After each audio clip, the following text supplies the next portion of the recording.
First rule in demoing a guitar, make sure it's in tune.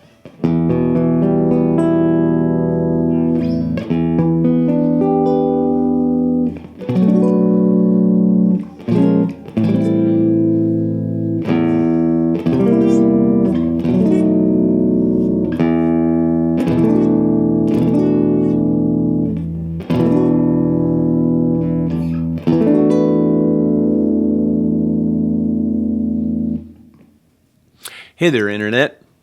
Moose Boy here with a rather low-budget production here today. I've had some changes in my life, retired, which is nice. So in any event, I need to kind of regroup on some of my gear. So my production value for this particular review is going to be a little bit lower. So, and I may do a better quality production a little bit later. But in any event, today's guitar, which I just bought yesterday, is a Godin ACS-SA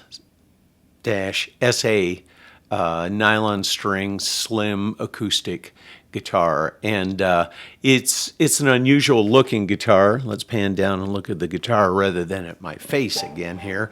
Very unusual looking guitar, and you can tell when I tilt it on its side that it's very, very slim, and that's a good part of it. It is very slim.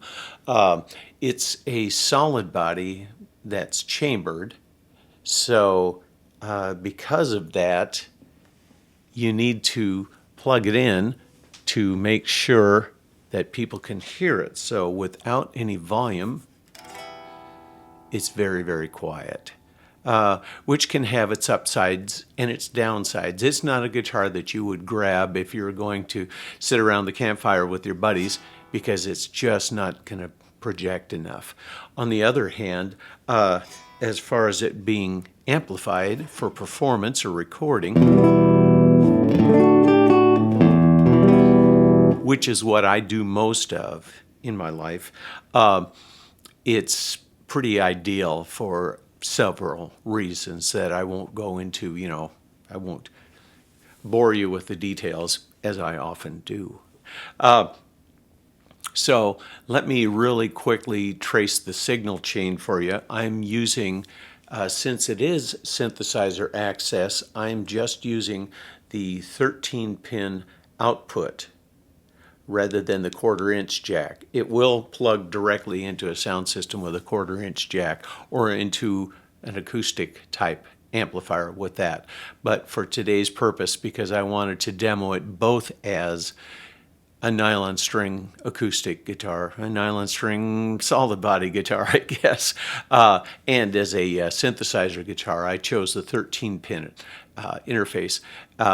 From there, I'm going to my beloved old Roland GR30 that I got a long time ago, and it still sounds great, still does exactly what it did when I bought it, which is kind of important to me. Then the guitar sound is being output and processed through my Helix LT, which is a little more recent acquisition. I love the flexibility of it, the fact that it has XLR output, so I can go right straight to the sound system. It's just a total winner in my opinion.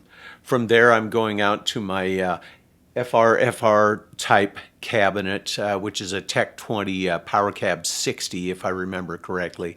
And then I'm recording that sound using a Zoom H2. Of course, my voice is, coming into the AKG microphone right here. So that's the entire signal chain. So let's get back to what the guitar sounds like here. I'm going to go ahead and tilt this down a little bit so you can see what I'm doing here. So again, this top slider, and these are all sliders. At first, when I looked at this, I thought, well, those are weird looking sound holes, but they're actually control sliders. So top one is volume, and I should note that on my Helix, I'm adding some compression and some reverb, which you can probably hear pretty easily. So again, top slider is volume. Next slider down is treble. So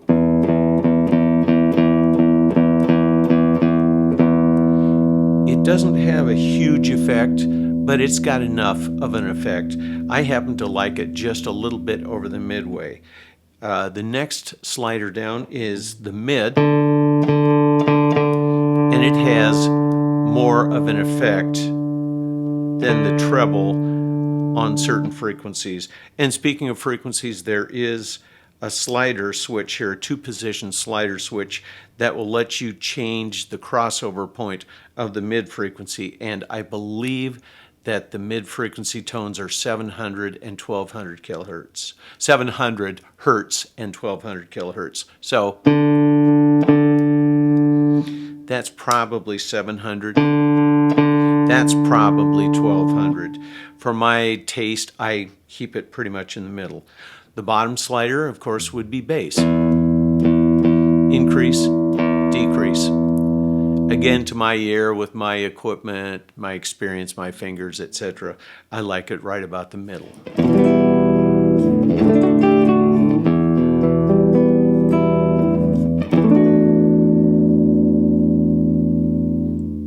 Okay, the bottom slider in this case is the synthesizer volume.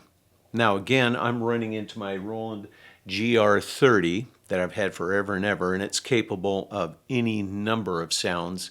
But I've dialed up one of my favorites, which is the orchestral string section. So I'm going to go ahead and turn that up and turn the guitar sound off so that we will get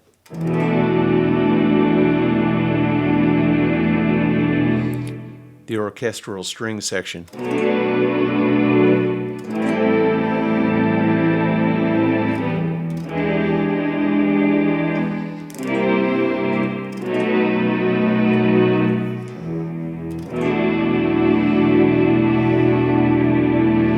So just to clarify again, that sound is not coming from the guitar. This guitar does not have the capability to do that, but it does have the capability to plug into a guitar synthesizer type of a unit that then plays back those sounds.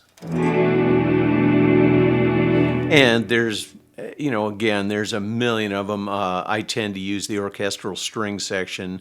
There's a wonderful flute in there, the saxophone, B3, all kinds of different sounds in there. And to access all those different sounds, you can either, step on the controls, to switch up and down, or these two buttons right here will move your sound bank up and down. So right now I'm on sound bank 4, which is the orchestral string section. I don't know what's on 5. Oh.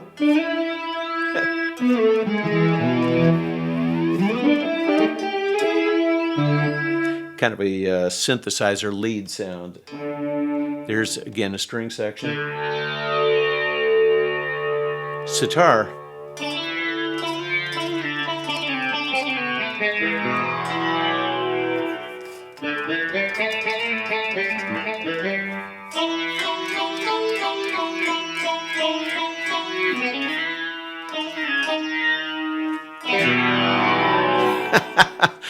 It's hard to beat a nice sitar sample, and that's an okay one. Oh, here's a pretty good flute.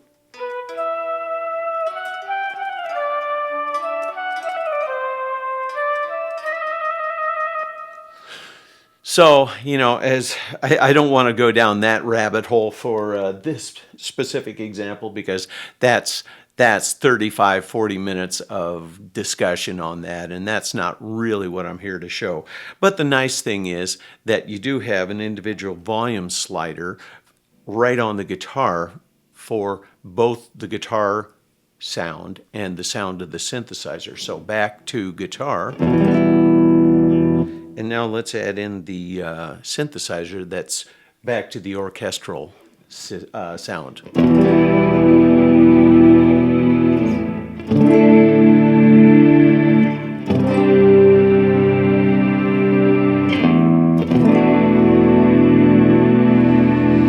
So you can blend them together, and they sound just wonderful. As far as those that are a little more familiar with guitar synthesizer and 13-pin interfaces. The tracking on this is very good. I have only had this for a day, but it feels very comfortable, a lot like my two other 13-pin synthesizer capable guitars.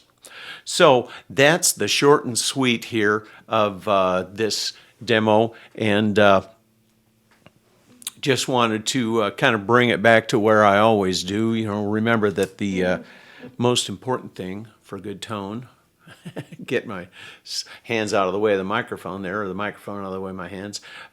These 10 guys, keep them well, keep them healthy.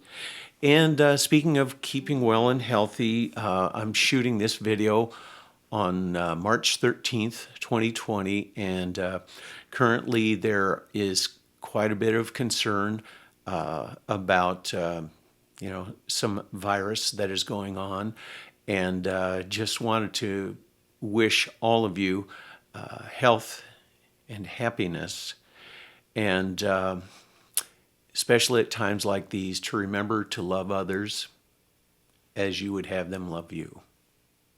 Okay, fair enough. Seems reasonable to me.